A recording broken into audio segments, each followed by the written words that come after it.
Hello friends, welcome back to my YouTube channel learning academy. तो कैसे हैं आप सब? आई होप आप लोग अच्छे होंगे। तो आज के इस वीडियो में हम लोग बिहार बोर्ड क्लास 10th के मैथ सब्जेक्ट के एक्सरसाइज 1.4 चैप्टर 1 के एक्सरसाइज 1.4 के प्रश्न संख्या 3 को सॉल्व करने वाले हैं, जो इस एक्सरसाइज का सबसे आखिरी प्रश्न है।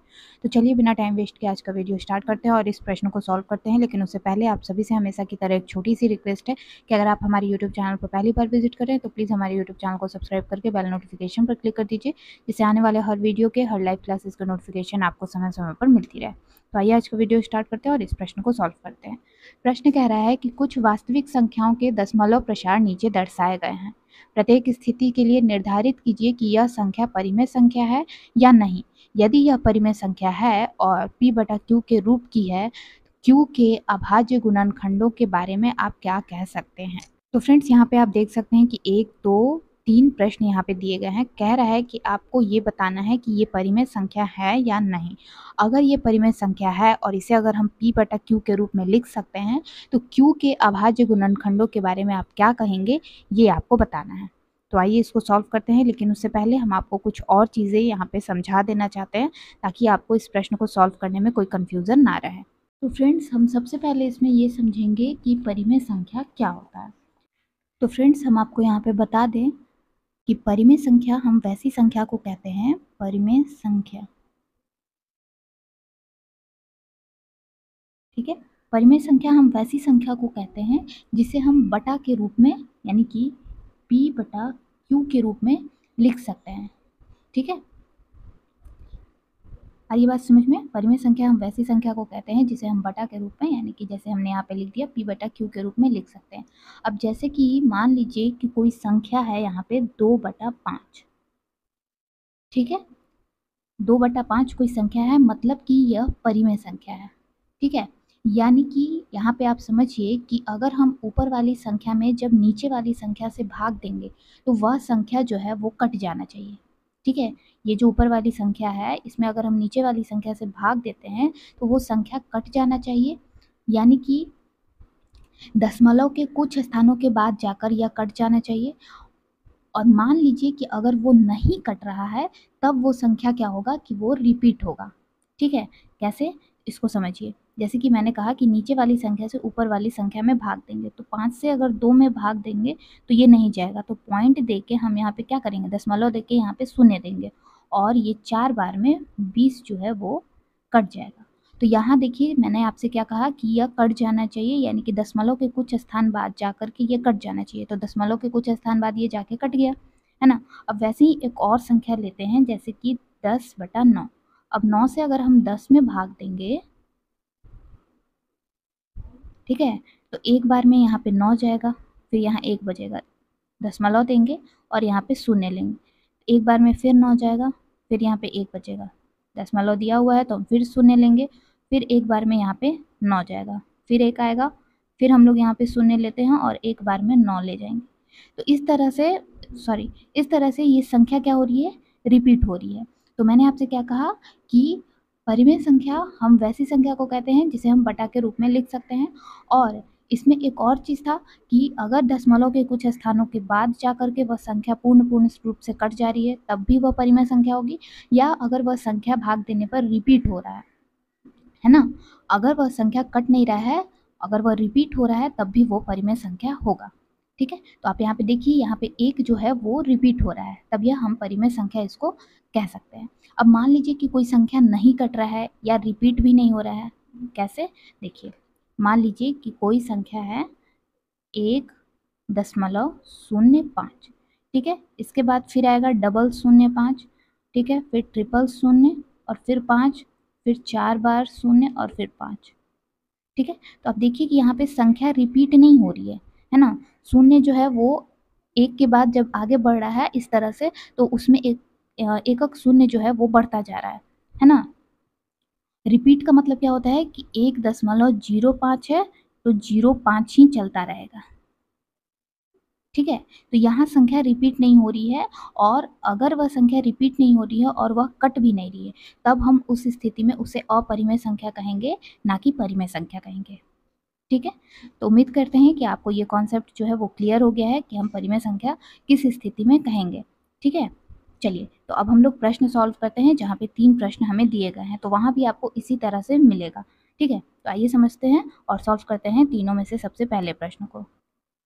अब जैसे कि आप यहाँ पे देख सकते हैं, यहाँ पे है 43.1, 2, 3, 4, 5, 6, 7, 8, 9, यानी कि इस प्रश्न में दशमलव के बाद 9 तक आते-आते यह संख्या पूर्ण रूप से कट गया है, ठीक है? कट गया है, तो जब यह कट गया है तो मैंने आपसे क्या कहा कि जब संख्या पूर्ण रूप से कट जाता है तो वो परिमेय संख्या होता है, यानी कि ये हमारा परिमेय संख्या है। तो जब परिमेय संख्या है तो प्रश्न में हमें कहा है कि अगर वह परिमेय संख्या है तो उसे हम p बटा q के रूप में लिखेंगे, ठीक है? और p बटा q के रूप में होगा तो q के अभाज्य गुणनखंडों के बारे में हम क्या कह सकते हैं वो भी हमें यहाँ पे बताना है। तो पहले लिख लेते हैं हम कि यह परिमेय संख्या है 43.1, 2, 3, 4, 5, 6, 7, 8, 9, ठीक है? तो ये क्या है? परिमेय संख्या है।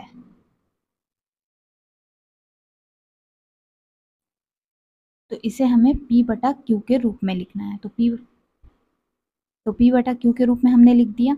अब हमें यहाँ पे ये बताना है q के अभाज्य गुणनखंडों के बारे में आप क्या कहेंगे, यानी कि q के स्थान पर क्या होगा। यहाँ जो नीचे q है इसके स्थान पर यहाँ पे हम क्या लिख सकते हैं, ठीक है? देखिए यहाँ हम क्या देखते हैं, हर का मतलब ये जो नीचे वाली संख्या होती है उसमें जितने शून्य की संख्या होगी, ठीक है, जितना शून्य का संख्या होता है उतना ही अंक से पहले हम ऊपर में दशमलव लगाते हैं। तो यहाँ पे हर के बारे में यानी q के अभाज्य गुणनखंड के बारे में हम क्या कहेंगे कि नीचे वाली संख्या में जितने शून्य की संख्या होता है, ठीक है, जितना भी शून्य का संख्या होगा उतने ही अंक से पहले ऊपर में हम दशमलव लगाते हैं। तो यहाँ हम गिनती कर लेते हैं कितने अंक के पहले जो है वो दशमलव लगा है। तो 1, 2, 3, 4, 5, 6, 7, 8, 9, 9 के पहले यहाँ पे दशमलव लगा है, यानी कि जब यहाँ पे 9 अंकों के बाद दशमलव लगा है यानी कि नीचे शून्य जो है वो 9 बार है, ठीक है? तो हम क्या लिखेंगे, q के बारे में हम लिखेंगे 10 का पावर 9, क्योंकि यहाँ पे 9 संख्या जो है उसके पहले यहाँ पे दशमलव लगा हुआ है ना? तो यही हमारा पहला नंबर जो प्रश्न है इसका सॉल्यूशन हो गया, ठीक है? अब दूसरा नंबर प्रश्न सॉल्व करते हैं। ये पहला हो गया, अब दूसरा नंबर में आप देखिए, तो जैसा कि मैंने आपको सॉल्व करके अभी यहाँ पे थोड़ी देर पहले आपको दिखाया 0.05 फिर 0.05, ये उसी तरह से हो रहा है। यहाँ पे 0 दशमलव, यहाँ पे देखिए क्या है 120 फिर 1200 फिर 12,000 और फिर 1,20,000, है ना? तो इस तरह से यह संख्या रिपीट नहीं हो रही है ना? ये जो 12 तो रिपीट हो रहा है लेकिन शून्य जो है वो बढ़ता जा रहा है, तो इसको हम रिपीट नहीं कहेंगे। और ये जो है इसी तरह से बढ़ता चला जा रहा है, यानी कि ये आगे जाके कटेगा भी नहीं, है ना? तो जब नहीं कट रहा है तो ये सिंपल है कि ये अपरिमेय संख्या है ना? यानी कि यहाँ संख्या रिपीट नहीं हो रहा है तो ये क्या हो जाएगा, अपरिमेय संख्या है। और जब अपरिमेय संख्या है तो फिर अब इसमें हमें आगे कुछ भी नहीं करना है, ठीक है?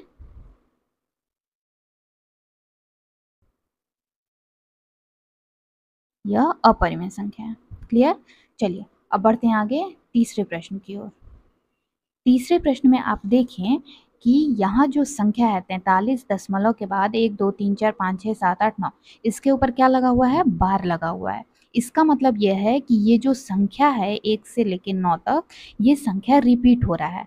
मतलब जब रिपीट हो रहा है, ये याद रखिएगा कि बार उसी संख्या पे लगता है। अगर किसी संख्या पे लगा हुआ है तो आप समझ लीजिए कि वह संख्या रिपीट हो रहा है, ठीक है? तो यहाँ पे बार लगा हुआ है और यह संख्या इसका मतलब कि रिपीट हो रहा है। तो ये जब रिपीट हो रहा है तो ये क्या हो जाएगा, यह परिमेय संख्या होगा, ठीक है? तो हम यहाँ पे लिख देंगे 43.1, 2, 3, 4, 5, 6, 7, 8, 9 और इस पे लगा है बार, यानी कि ये संख्या क्या है, परिमेय संख्या है। तो लिखेंगे परिमेय संख्या, ठीक है? और जब परिमेय संख्या है तो इसे हम p बटा q के रूप में लिखेंगे। और q के अभाज्य गुणनखंड के बारे में हमें यहाँ पे बताना है। तो देखिए मान लीजिए कि अगर कोई संख्या है 10 बटा 9, ठीक है, मान लीजिए अगर कोई संख्या है 10/9, यानी कि 10 में हमें 9 से भाग देना है। ठीक है, तो 9 से अगर हम 10 में भाग देते हैं, ठीक है, तो वो कैसे कटेगा? एक बार में हम 9 ले जाएंगे, यहाँ आ गया 1, फिर दशमलव देंगे और ये हो गया हमारा, यहाँ पे हम देंगे 0 क्योंकि 1 तो जाता नहीं, तो दशमलव देके हमने 0 दिया, फिर एक बार में यहाँ पे 9 जा रहा है। ठीक है, फिर ले गए, फिर 1 आया, फिर यहाँ दशमलव दिया हुआ है तो 0 ले लेंगे, फिर एक बार में 9 जाएगा, फिर 1 आएगा, फिर यहाँ 0 ले लेंगे, फिर एक बार में 9 जाएगा। ठीक है, तो ये इस तरह से यहाँ पे रिपीट हो रहा है ना। एक संख्या से हमने भाग दिया तो यहाँ एक संख्या रिपीट हो रहा है। ठीक है, वैसे ही अगर हम मान लीजिए कि 20/9 लेते हैं। ठीक है, 9 से अगर हम 20 में भाग देते हैं तो यहाँ 2 बार में 18 जाएगा और यहाँ आएगा 2 आएगा, फिर दशमलव दिया हमने, 0 दिया, फिर 2 बार में 18 ही जाएगा, फिर आया 2, दशमलव दिया हुआ है, 0 देंगे, फिर 2 बार में 18 जाएगा, फिर 2 आएगा, फिर यहाँ पे 0 लेंगे, फिर 2 बार में 18 जाएगा। ठीक है, तो ये इसी तरह से बढ़ता चला जाएगा। तो यहाँ दोनों में आप देखिए कि रिपीट होता चला जा रहा है ना। तो यहाँ हमने एक संख्या से भाग दिया है तो एक ही संख्या रिपीट हो रहा है। ठीक है, 2 2 2 2 रिपीट हो रहा है, यहाँ 1 1 1 इस तरह से रिपीट हो रहा है ना। अब यहीं पे अगर हम 99 से 100 में भाग लगाएं, अगर 99 से हम 100 में भाग लगाएंगे तो आप देखिए कि कैसे होगा। पहले तो एक बार में 99 चला जाएगा। ठीक है, तो यहाँ बचेगा 1। अब हम क्या करेंगे, पॉइंट देंगे, पॉइंट देके एक 0 लेंगे कि 10 नहीं जाता, तो हमने क्या किया, यहाँ पे 0 लगा दिया और फिर चूंकि दशमलव दिया हुआ था तो हमने एक और 0 ले लिया। अब हम क्या करेंगे, फिर एक बार में 99 ले जाएंगे, यहाँ फिर क्या बचेगा, 1 बचेगा, और इसी तरह से हम फिर से 0 एक बार में क्या करेंगे, फिर 100 लिख लेंगे और एक बार में 99 ले जाएंगे। ठीक है, फिर 100 हो जाएगा और फिर यहाँ पे 99 आ जाएगा। तो आप देखिए कि हमने यहाँ पे दो संख्या वाले, मतलब जो जिस संख्या से हम भाग दे रहे हैं वो दो संख्या है ना। यहाँ पे सिर्फ सिंगल 9 था, यानी कि ये 1 था, और यहाँ पे 2 है ना। 100/99, 99 से हमने 100 में भाग दिया। तो यहाँ हम क्या देख रहे हैं कि अगर हम हर में 2 9 रखते हैं तो दो संख्या रिपीट होता जा रहा है। पॉइंट के बाद देखेंगे, पॉइंट के पहले नहीं, पॉइंट के बाद देखेंगे।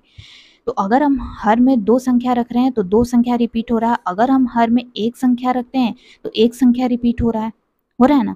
तो प्रश्न में कितनी संख्या रिपीट हो रही थी, आप देखिए, तो प्रश्न में हमारा 9 संख्या है, 1 से लेकर के 9 तक। मतलब कि जब 9 संख्या रिपीट हो रही है तो हमें 9 बार 9 से भाग देना पड़ेगा। 9 बार कितनी से भाग देना पड़ेगा, 9 से, यानी कि 9 का पावर 9। तो यहाँ हमें Q के अभाज्य गुणनखंड के रूप में क्या कहना था और ये चीज़ हम समझ चुके हैं। ठीक है, तो हम यहाँ पे क्या करेंगे, 9 का पावर यहाँ लिखेंगे ऊपर P और 9 का पावर 9, यानी कि 9 बार 9 से हमें भाग देना पड़ा, है ना। 9 बार हमें 9 से भाग देना पड़ेगा, यानी कि हर में 9 बार 9 लिखना पड़ेगा। तो उसको हम इस तरह से भी लिख सकते हैं और यही हमारा आंसर हो जाएगा। आ गई बात समझ में? तो फ्रेंड्स, उम्मीद करती हूँ कि आपको आज के इस वीडियो में बताए गए एक्सरसाइज 1.4 के प्रश्न संख्या 3 को, जो मैंने आपको सॉल्व करके बताया है, वो आप अच्छे से समझ गए हैं। अगर आपके मन में फिर भी कोई डाउट है, कहीं कोई कन्फ्यूज़न है, तो आप लोग नीचे मुझसे कमेंट सेक्शन में कमेंट करके पूछ सकते हैं। तो आज की वीडियो में बस इतना ही। आज हमारा चैप्टर 1 जो है वो कम्प्लीट हो गया है इस प्रश्न के साथ और इस एक्सरसाइज के साथ, जो कि हमने आज क्लियर कर लिया है। अगर आज का ये वीडियो पसंद आया हो तो वीडियो को लाइक, शेयर और चैनल को सब्सक्राइब करना बिल्कुल मत भूलिएगा, जिससे आपको आने वाले हर वीडियो के, हर लाइव क्लासेस के नोटिफिकेशन समय समय पर मिलती है। तब तक के लिए take care, bye bye and thanks for watching.